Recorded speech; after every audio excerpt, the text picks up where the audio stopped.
Say Why can't you anything. just say anything? I'm gonna say anything. People just say anything. I swear, people just say anything.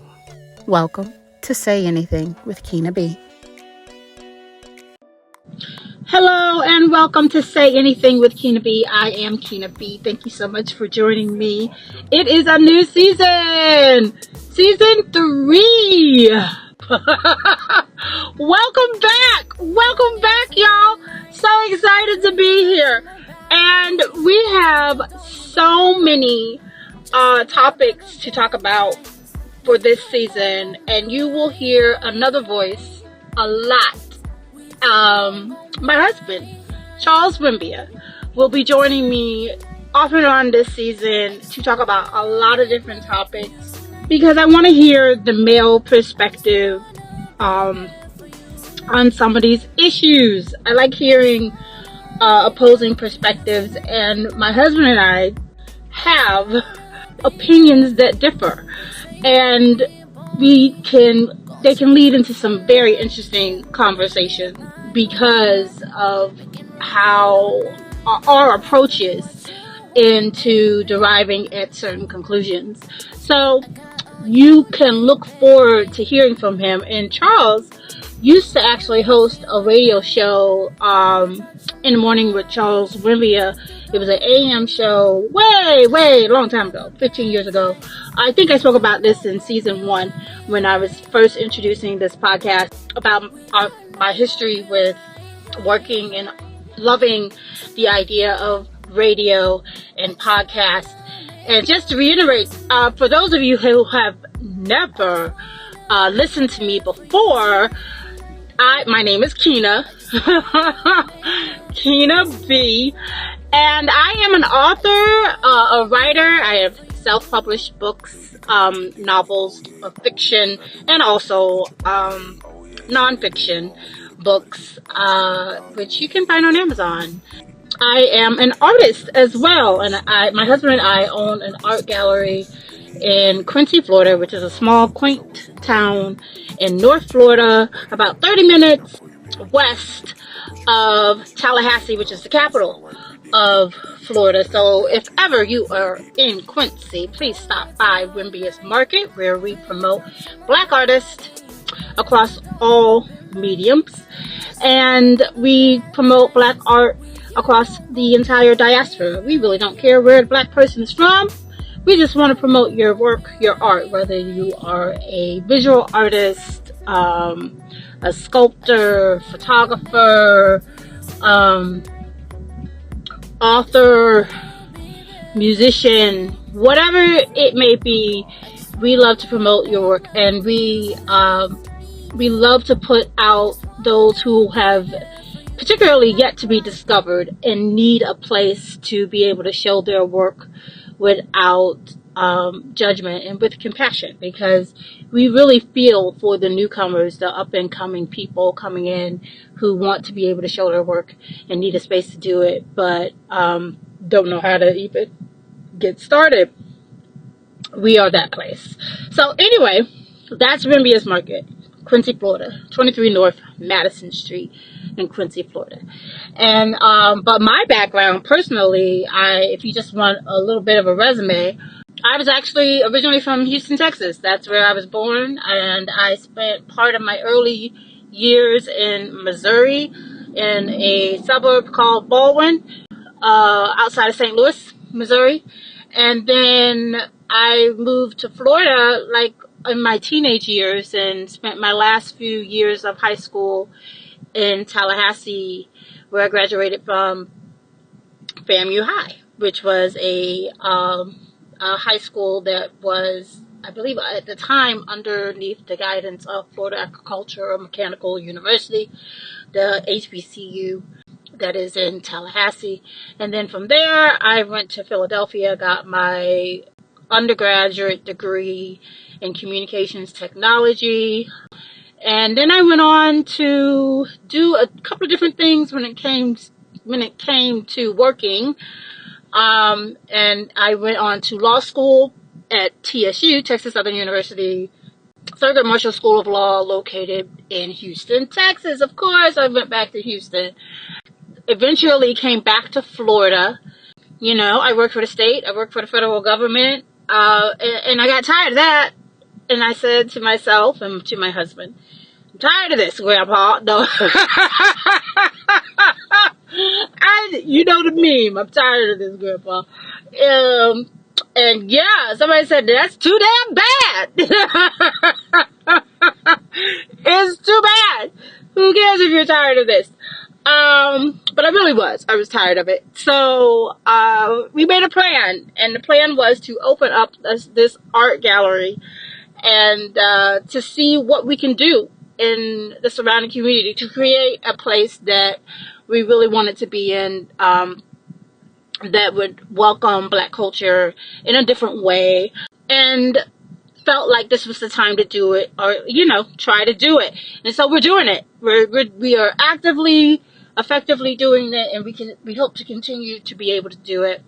Hey, like I said, if you're ever around, please come by and visit us, because we need your support. And then I'm also doing this podcast because I love to have good conversation. And that's what it boils down to. I love good conversation. Whether it's fun, whether it's serious, whether it's informative, I love good conversation. And I feel like I don't get to have it enough. I feel like that if it's capable of having it more, let's just have it more. So I meet people, I ask them to be on the podcast. They don't have to have any special qualifications, except the ability to have good conversation. And you can learn anything from anyone. I truly believe that you can learn anything from anyone. It really doesn't matter their age. Everybody has something to offer when it comes to insight, as long as we're listening effectively. If we're listening to just say what we need to say or to answer, then that's not effective listening. And so that is what this podcast is about. That is why it's entitled Say Anything, because the idea is you have freedom of speech. You can say anything. Now, say anything does not mean that we agree with everything that people say, okay? Nor does it mean that we can't be held responsible for the things that we say. Saying anything and expressing your opinions does not relieve anyone of the consequences of what they say. So let that be known, that we do not say anything without acknowledging the fact that people are responsible for the words that they say, how they say it, how it is related. And whoever is guest on this show has to know that they must own the words that they speak. They must own the words that they say. And it's, as long as those individuals understand and are fully accepting of that, then we rock with it.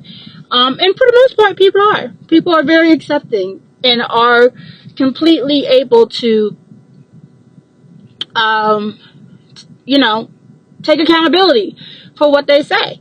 And at the end of the day, we're not saying anything crazy. I haven't had anyone who said anything crazy as of yet. You never know. It's early in the season. It's very early. So, I look forward to sharing this season with you. We have a whole lineup of discussions that is going to happen, and I look forward to hearing from you and sharing this season with you. And then also I look forward to hearing from you.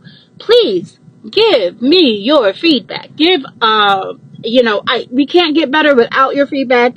We can't make the changes that we need to make without your feedback. Tell us what you like. Tell us what you hate. Tell us what you want to hear more of. What type of conversations really turn you on, and what type of conversations you could do without. And we will try our best. We will try our best to accommodate you. We'll try. You won't always get what you want, but you'll get what you need. Isn't that what your parents used to say?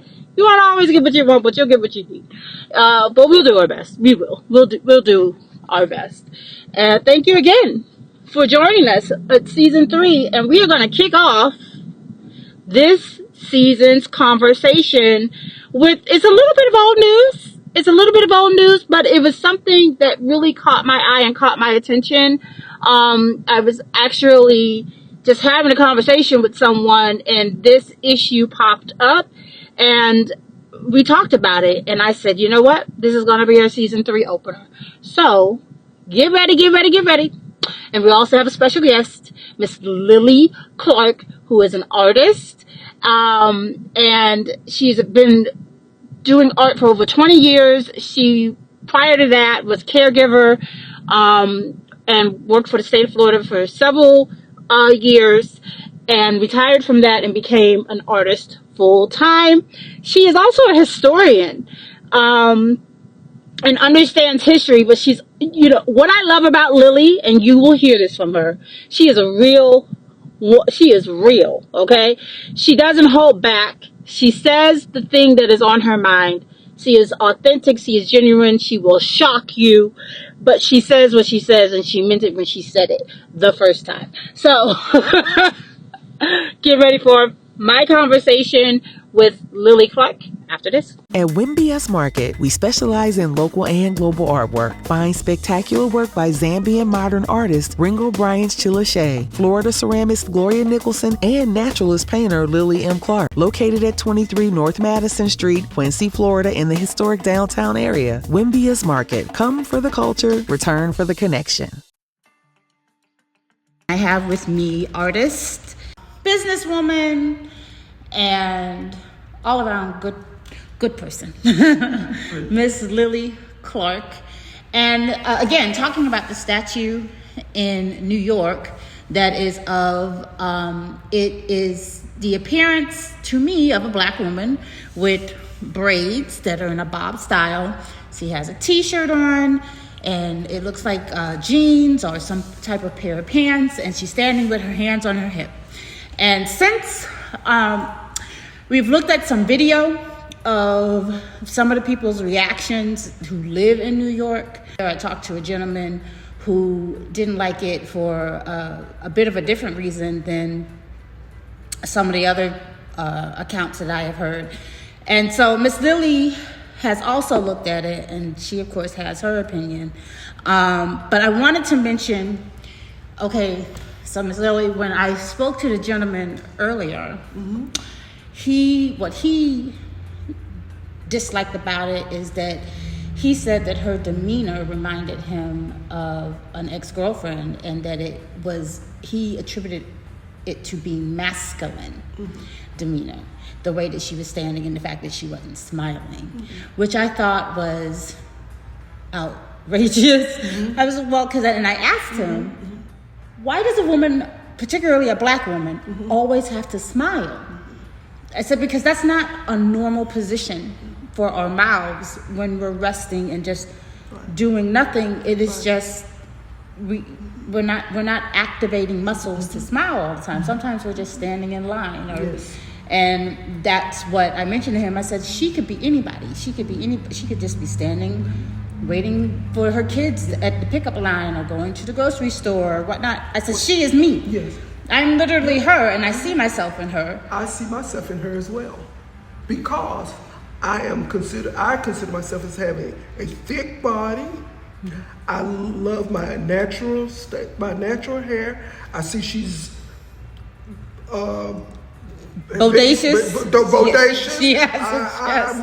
I am not as bodacious as she, but I have a lot of frontage. Okay, I am not what they call the 20 Coke bottle. That's not me. I am who I am, and I embrace who I am. And a lot of times you might look at individuals look at me and say, "Oh, are you upset today?" No, I'm not upset. Sometimes I'm just in deep thought. Exactly. And I'm looking at the environment. And being the artist that I am, I'm always captivated by what I see. And it speaks to me. And while it's speaking to me, everything else is blocked out. and that masculine look she has, I often have it. But I know within me who I am. And what I was saying to the gentleman is, I said, what is wrong with a woman having a little bit of masculine in her? I said, if you look at it biblically, yes. I said, just straight biblically, but if you're looking at how the woman was even formed, she came from Adam's rib, correct? Which means she came from the male. Which means that she would have masculine in her. She would not be just completely. I have a lot of what you would think masculinity in me. I work outside. I cut down trees. I would have to say visually, or embrace and have some what you would consider maybe masculine features or elements about themselves. That's not to say that we don't embrace the feminine in us. Right. It just means that we embody both. Yes. Because one, we've had to. Yes. But two, it's fundamentally a part of the biological makeup. It is. It's just biological. It is. So I'm still trying to figure out why it freaks them out so much. I don't understand that. And I want to commend whoever the artist is that made such a beautiful piece. Because so often when you see pieces that are done, even drawings of women, then how beautiful. She's thin, super thin, and now what a lot of society look at as beautiful. This thin waistline, this big bottom, over exaggerated, yes. But and not to exclude those women who naturally have those types of body shapes. Not to exclude them. Right. But those who have gone out of their way to get those body shapes by going under the knife, completely different than naturally born. Yeah. And some men, I'm not putting men down, because some men, she is, have you seen so? She's super fine. What makes her what you consider super fine? How do you define super fine? And that's what it comes down to. Well, no, I don't. That's why I asked the question. In the moment you ask the question of what do you mean by that? What is it about her? What is it about her that is considered masculine? Because even I gave the gentleman that I spoke to, I gave him a little bit of pushback because I'm sitting there, he's looking at me. I said, well, do I present as masculine? Because I'm wearing pants like this woman is. I have short hair like this woman, or actually my hair is shorter. I am heavy set. I said, am I presenting as masculine? And he was like, well, no. And I stood up and I put my hands on the hip like the statue. I said, am I presenting as masculine now? And he was like, no. I said, but what's the difference?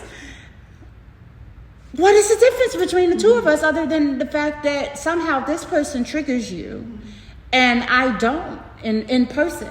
Like, I mean, other than the fact that we probably had a conversation that was like 20 minutes long prior to that, right? But either way. Is it the size of the statue? What is it?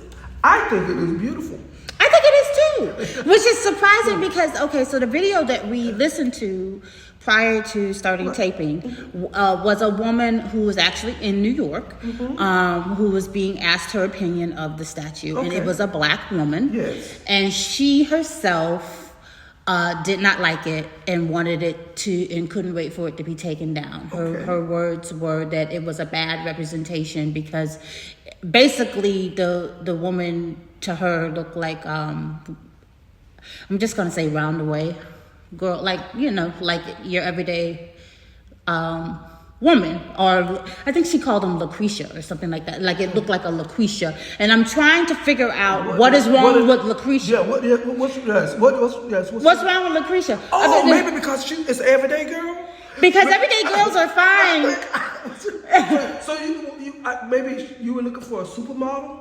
I see, and that's what I can't wrap my head around. And then, why is it that the whole hand on the hip and stepping back brings such a demeanor?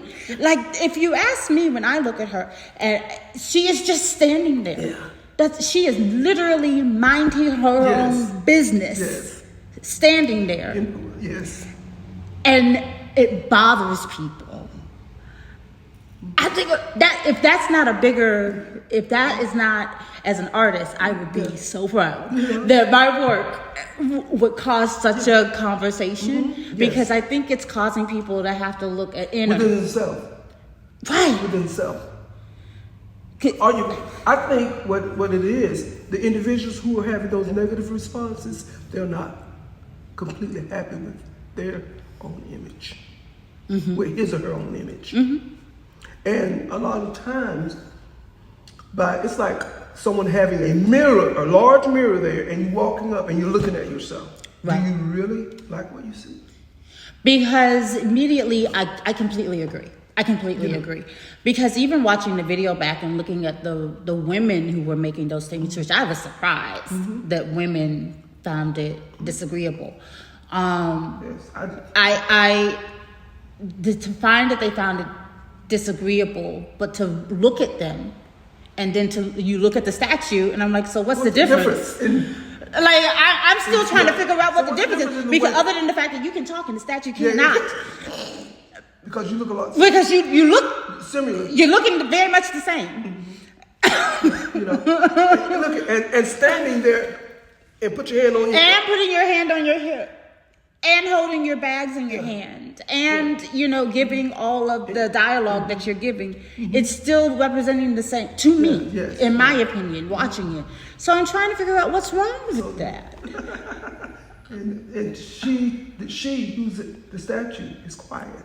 She is very quiet. She's observing all of what's going on. Minding her business. Like the queen she is. And at the close of the day, she still will remain the same. How about you? You better talk about it. Who is the artist? Let me see who the artist is. How about you? Will you remain the same? When the night comes, she's still standing proud. When the wind blows strongly, she's still standing proud. That's a good name for it. Why I stand. I still stand. Through it all, she still stands. You belittle me. You're finding, her hair, what's wrong with it? Nothing. And so I'm going to read from this. She has her hand on her hip. And what? It's mine. And so from this article, which was, this is Time Out, New York, says that the statue was made by figurative artist Thomas J. Price. Okay. And it'll be on display until June 17th. Okay. It's supposed to be a part of a series it's public art piece, a part of a series called Grounded in the Stars, which confronts preconceived notions of identity and representation. Okay. And he definitely confronted it. I don't know what the artist's particular, I maybe I'll be able to find it, what their own personal take on the work was, whether it was positive or negative. But the fact that other than the fact that it's a sculpture, and sculptures take a lot of work, would be a simpler representation, like a basic representation, basic not in a bad way, but basic as in the way of dressed down. That's the better word. Casual representation. Because she's not dressed up, and she's not in a ball gown. She's not looking like... she looks like me. I'm comfortable. And I'm still a goddess, and I'm still going to tell you, I'm just going to stand here with my hand on my hip. Because all these negative things that you say, that's a problem that the individual has to deal with.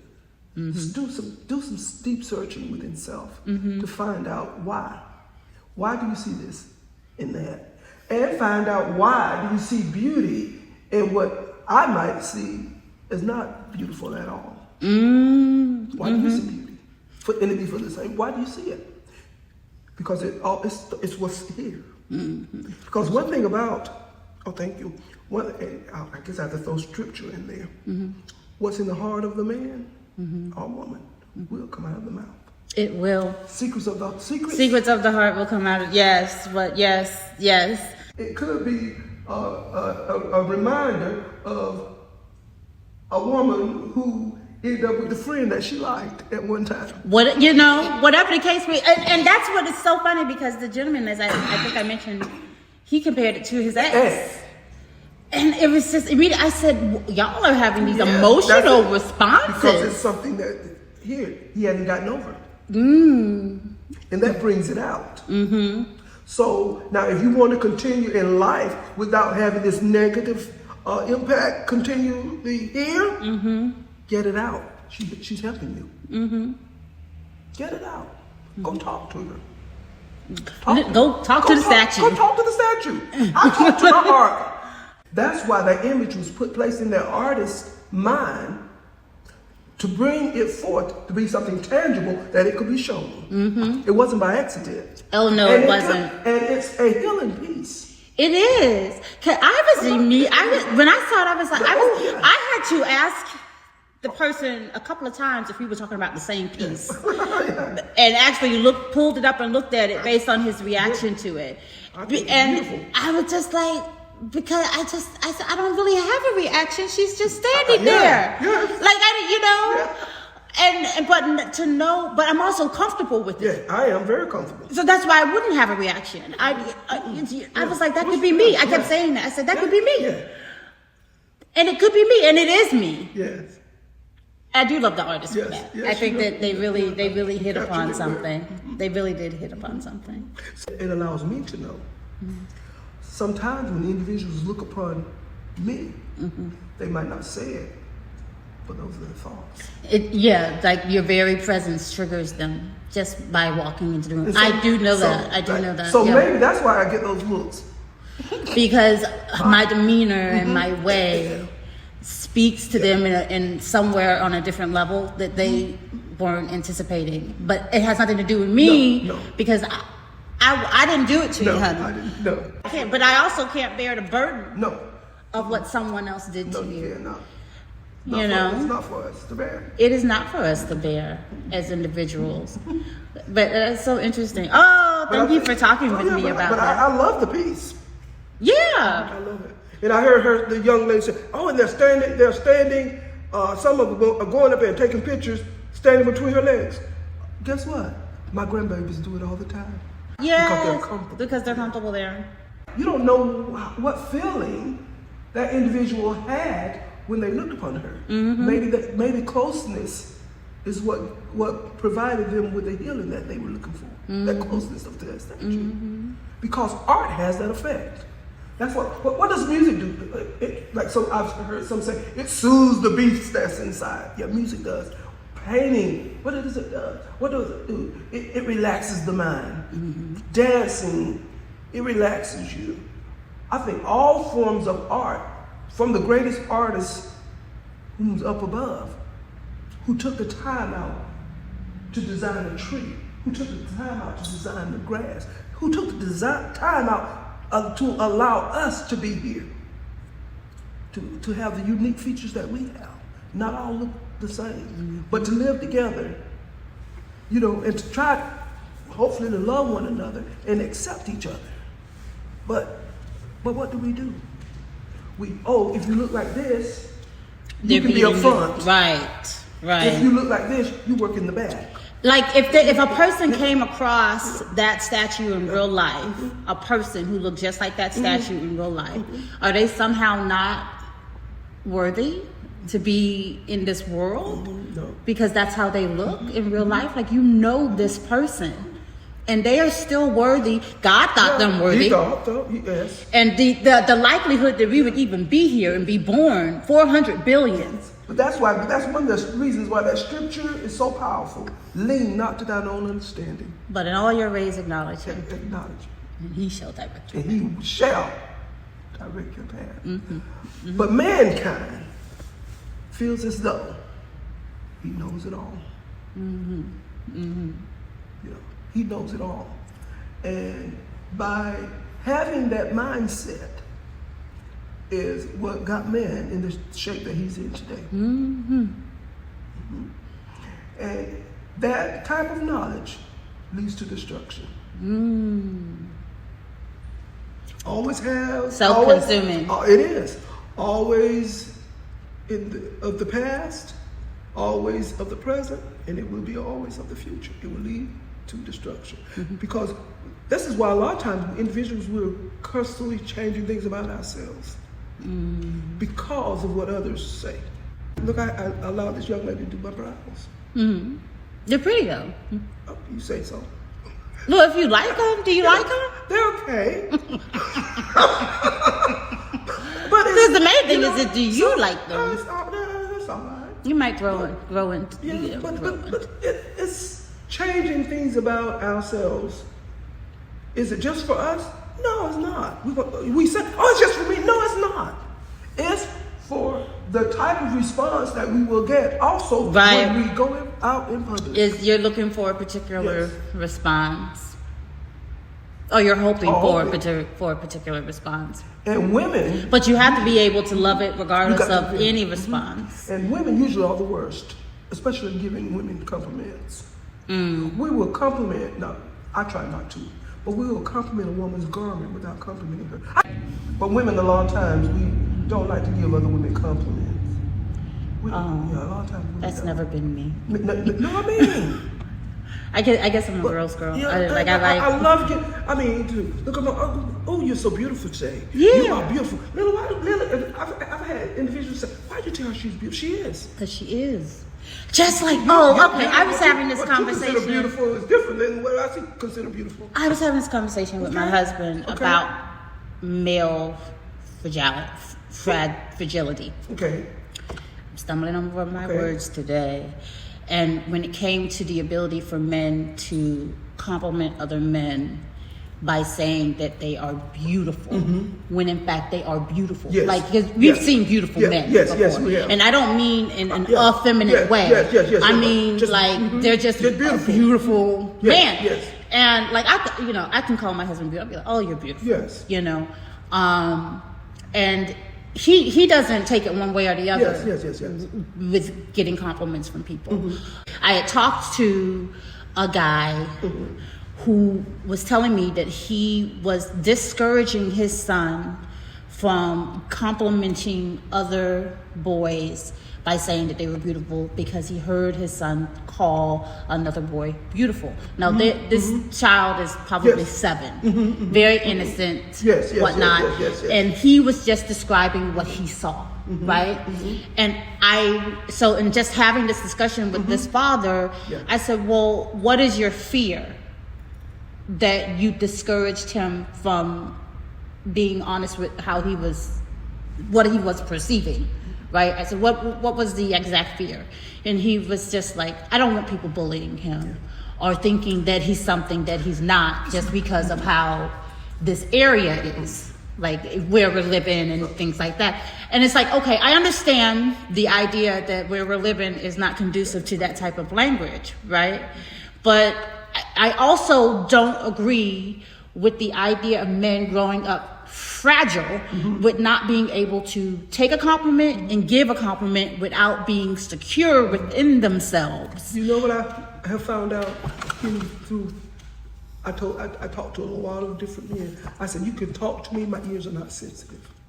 I found out that a lot of men are, especially black men, have a fear of, say, another man is pretty or another man who looks handsome, because they consider it like almost. They would be considered of homosexual or something like that, even though they're not. But I think a lot of men has a fear. They can deal with lesbian women, but when it comes down to gay men, it's like the prejudice of. And I think it's an inner fear of what is it about it that brings them joy. If I were to allow something of that to happen, could I walk away from it?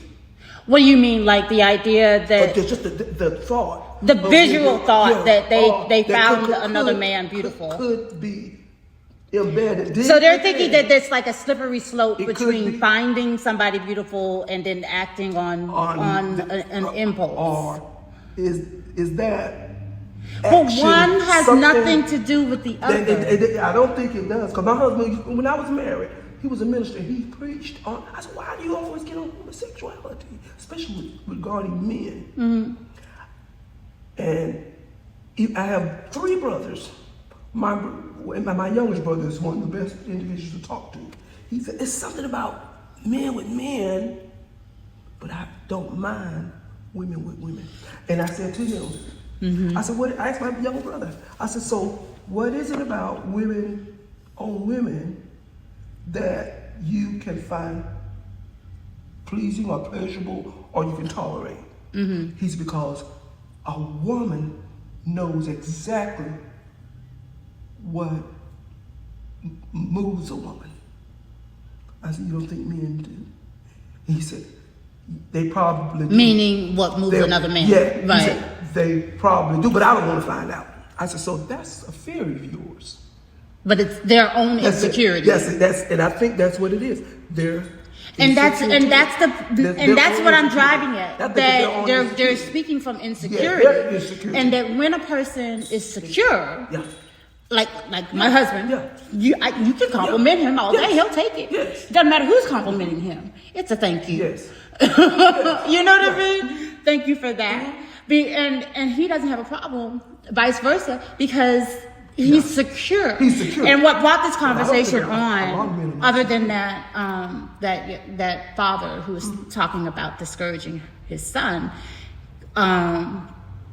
was also I was streaming or whatever it is on Instagram or something or other, and a comedian came up, and what was interesting was that the comedian, black guy, was complimenting another black guy in the audience. He was doing crowd work, and he said, "Man, you are beautiful." Yes. Right? But you could tell, even though he was a comedian, you can tell that he was earnest in that particular line. Because he said that like a couple times, he made a couple of jokes in between, but then he was like, no, you're a beautiful man. Yes. You know what I mean? And what it did is it actually made me happy to see, because this guy is an American black man. He was a big guy, whatever. I don't know what his sexual orientation is. So I couldn't speak to it. But the fact that he was okay with calling another man beautiful without a hint of insecurity, and could care less with anybody else, and he wasn't doing it to be funny. Right. He was just truthful. And the guy was beautiful. But he wasn't beautiful, like I said, in an effeminate way. He was just a beautiful man. And I was just like, okay. So then I decided to have that conversation. Like, is there something innately wrong with men calling other men beautiful? Nothing. And my husband's point of view was, in different cultures, it's far more acceptable than here in the U.S. That other cultures just do not have the same hang-up. And as a matter of fact, they adopted the hang-up from the Western society when it came to being afraid to call other men beautiful, or being afraid to hold other men's hands in public, or being afraid to be, to share moments that may seem like it would be considered. Or meet a man and kiss him on the jaw. Right, like, French, the whole, you know what I mean? Like here, they dap if they're gonna, because it has to be a manly hug if they're gonna hug each other, instead of just embracing and having a hug. But you know what? Women buy into that silliness too. Yeah. They do. Did you see how he hugged that man? Did you see how he kissed that man on the jaw, so? It's like, like a son wants the same thing. He looks at the father, how the father kisses the daughter. The son needs that same love from the father. But the father will not, a lot of the fathers will not present such a type of affection towards the son, because it's considered that's not what men do. And then they don't know how to give that affection to anyone, not even their girlfriends or their wives, because it was never given to them. Never given by anyone. They need to be held tight also. Yeah. They need to be hugged. Yeah. They need to know the feeling to have that closeness. It's okay. It's okay. So I don't know what the answer is. But that's what I didn't know what the answer was. And I think it's a hidden fear within the man himself. It's a hidden fear. You know. But it's not even validated majority of the time. It's just something that they have picked up from society, and now they've attributed to themselves without having any actual, like, what in your history has said that this is something that is attributable to you? And if it's not, why are you so worried about it? When our son was growing up, my husband, my kids would often kiss us before we go to bed, and my son would come around and he would kiss both his dad and I couldn't continue hug him, give him a hug. And for a long time, my husband would not hug the son. But when he went to the military, and when he graduated, he graduated from the officers training course, and they gave all these accolades and all the achievements that he had done. And my husband was just crying. You know, like, because he was so proud. And then we were allowed to have some time with him. My husband went up to him and grabbed him and hugged him so tight. I was just standing back and tears just ran down. And he kissed him on the jaw. And my son grabbed his dad and hugged him and laid his head on his head. Oh, like he had been waiting for that his whole life. Thank you for joining me today for our first episode of season 3. I appreciate you. Please comment, subscribe, like, and share this episode. Go back and listen to season 1 and season 3. We appreciate you. I appreciate you. And remember to go ahead and say that thing that you want to say. See you next Monday.